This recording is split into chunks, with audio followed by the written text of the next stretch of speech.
This is an RTX 3050 6GB, and it's Nvidia's attempt at an RTX graphics card for the proletariat. But obviously, because Nvidia is the alpha oil baron company in the world at the moment, their option for the poors is a misleadingly marketed slap in the face. But we might be able to slap back, because on the used market at the moment, you can buy one of these, a GTX 1080 Ti, which is arguably the best graphics card ever made. And it's going for about the same amount of money. So let's throw these two graphics cards in the deathmatch arena of death and see who manages to tear whose limbs off. But first, if you like affordable RGB fans and shouting at noisy people in libraries, the new Be Quiet LX Lightwings are for you. They're an affordable alternative to the amazing Be Quiet Lightwings without sacrificing where it counts. I mean, just look at that illumination. Woo. My favorite thing about them is that they use a standard 3-pin daisy-chainable RGB connector, so you don't need to buy a hub to use them, furthering their wallet-friendly nature. So get yourself some Be Quiet Lightwing LX fans using the link down below. At the time of making this video, if you want to buy a gaming graphics card for about $180, not including sales, your option from Nvidia is this, an RTX 3050 6GB. Although it's not really a 3050. I know it says it on the box, but it just isn't one. Like, if you just removed a third of Matthew McConaughey's body, it wouldn't be Matthew McConaughey anymore. Although, I guess he'd just be dead, so that example doesn't really work with people. But with graphics cards, it's different. My point is, like I made in the previous video, if you cut enough of a die down that you feel like the GPU die needs a new name, the graphics card needs a new name. In my opinion, they should have called it the 3040, but what can you do? And if you remember, it's not like before Nvidia took a machete to the 3050's face that it was the subject of animalistic lust. And at this point, it's a generation old. Enter the GTX 1080 Ti, a graphics card that cost $700 when it launched back in 2017, and since then has been the star of many a Dawid feverish wet dream. So I was real excited when it was brought to my attention on my Discord server that these days you can buy a used 1080 Ti for about as much as a lobotomized Matthew McConaughey. And that includes this monstrous EVGA for the Win 3 edition, which physically feels a bit like comparing an M1 Abrams to a 2001 Honda Odyssey. So let's see how they stack up. Well, in terms of video memory, the reward for buying used is going from 6 gigs of GDDR6 on the 3050 to 11 gigs of GDDR5 Twitter. But don't worry, it may be older video memory, but due to some factors, the 1080 Ti has almost 3 times the memory bandwidth. And to get more than 11 gigs of video memory in a modern Nvidia graphics card costs you a lot more money. And in terms of GPU, the GTX 1080 Ti is on paper wildly better endowed. You can smack that thing on a table with a heavy thud. And physically, look at the difference in size between the dies. The 1080 Ti's die is borderline emasculating. But there's several years between these two graphics cards, so I'm interested to see how much this spec difference translates into a performance difference. But it's not all rosy for the 1080 Ti. By going used, you get a G instead of an R, which means Nvidia doesn't bestow all of its newest features on you, although AMD does help out here a bit, but we'll talk about that a bit later. The 1080 Ti is also a real thirster boy, using a lot more power than the 3050. In fact, the 3050 6GB doesn't even need supplemental power. And I'm not sure how I feel about buying a 7-year-old graphics card to use as a daily driver. I mean, your graphics card can theoretically outlive your pet lobster, but proper maintenance is important, and if you're buying it used, you don't necessarily know how that card was looked after. I mean, just look at how sweaty that 1080 Ti PCB is. Ugh. And I'm sure Nvidia's rearing to discontinue driver support for the 10 series. Okay, so there's some positives and negatives for both the graphics cards, but I think the most important thing is the performance. Now we're gonna start off with the little RTX 3050, so that we can see what kind of performance we're getting from a new 250 Canadian dollar graphics card these days. And none of the first tests are gonna use AI upscaling like DLSS, because that's one of the features we lose with the older GTX 1080 Ti. So we're gonna test them like for like, but we will include those features later on, although again, AMD did help Nvidia out here a bit, but that's a story for later in the video. Let's see how this runs. Now with CS2 at 1080p low settings, we're getting a lot of frame rate, although obviously we are. It's a modern graphics card. Pretty much any of them can run this game well at this point. What is interesting is the power draw. Look at that, it's really good. And this graphics card's the kind of thing you can drop in an old office PC to get some pretty good gaming out of it, which is a use case that the 1080 Ti doesn't have.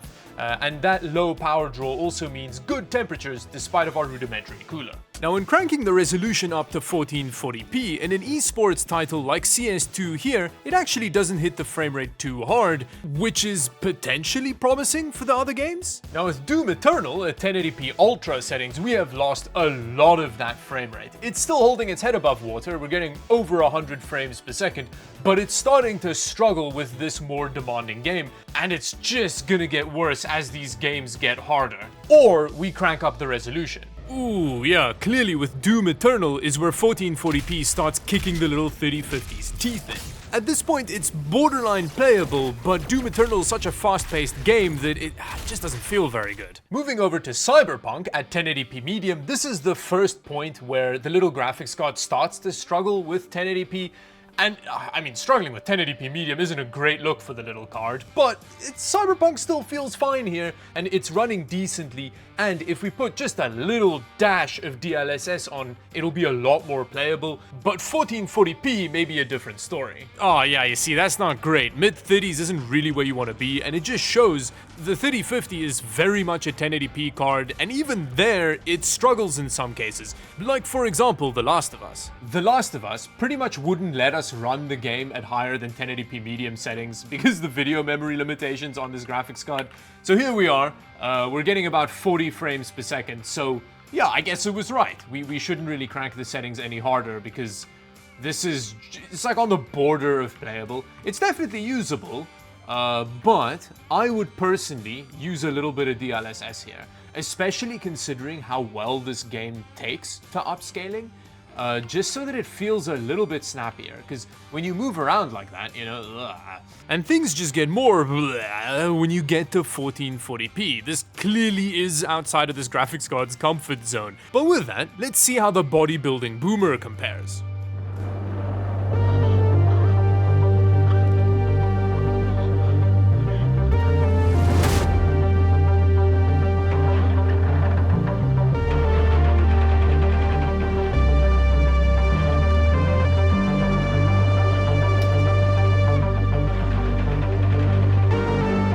Oh, we've gotten up to 400, damn. And you can really feel the 400 frames per second as opposed to the 280 from before.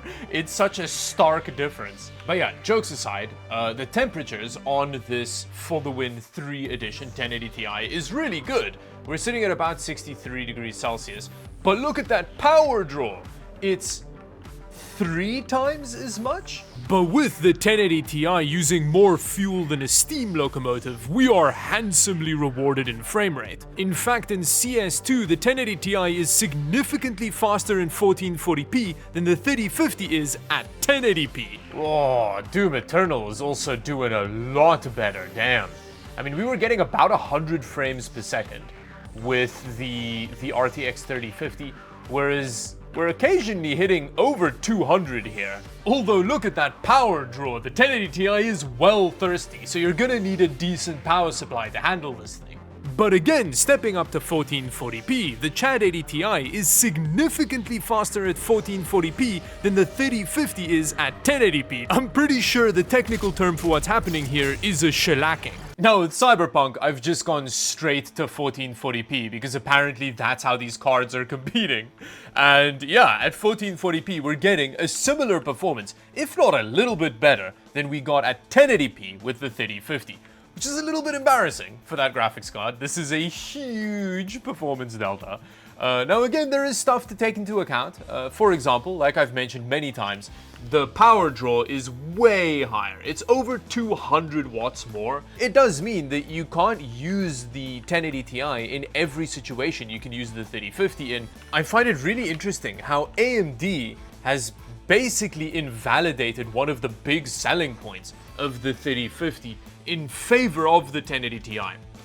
But before we try out some fidelity FX, I do want to go to The Last of Us, because that is a very video memory intensive game, which is another huge advantage that the 1080 Ti has. Oh, now, despite The Last of Us being real excited about the 11 gigs of video memory, at 1080p medium, it's not doing quite as well as I was expecting. The shellacking ratio is decreasing with these more demanding games. Don't get me wrong, 70 frames per second is plenty, but clearly even the mighty Chad 80 Ti is kinda starting to struggle with these more demanding modern games. Luckily, the 3050's honor still gets destroyed, so I'm still happy. But what is interesting, at 1440p with balanced DLSS, the 3050 starts to kinda close the gap with the Chad 80 Ti. But that still has access to Fidelity FX, which doesn't look quite as good as DLSS, but you don't have to use as aggressive settings because the graphics card's so much faster. And when it comes to other RTX features like ray tracing, I feel like that's kind of irrelevant because it's not like the 3050 can use it either. Now, when all's said and done, even with this performance delta, I don't know if I'd be comfortable buying a 7-year-old graphics card to use as a daily driver. But it's not like the 1080 Ti is the only used graphics card in the world. You can buy something like an RX 6700 used, which performs much more similarly to the 1080 Ti than the 3050, and then you don't also have to have an octogenarian in the house. Basically, the point is, if the option's available to you, buy a used graphics card. Which brings me to the end of the video. Thank you for watching. If you enjoyed it, watch another one. A suggestion will pop up in a second. Subscribe to the channel, and until the next one, bye-bye.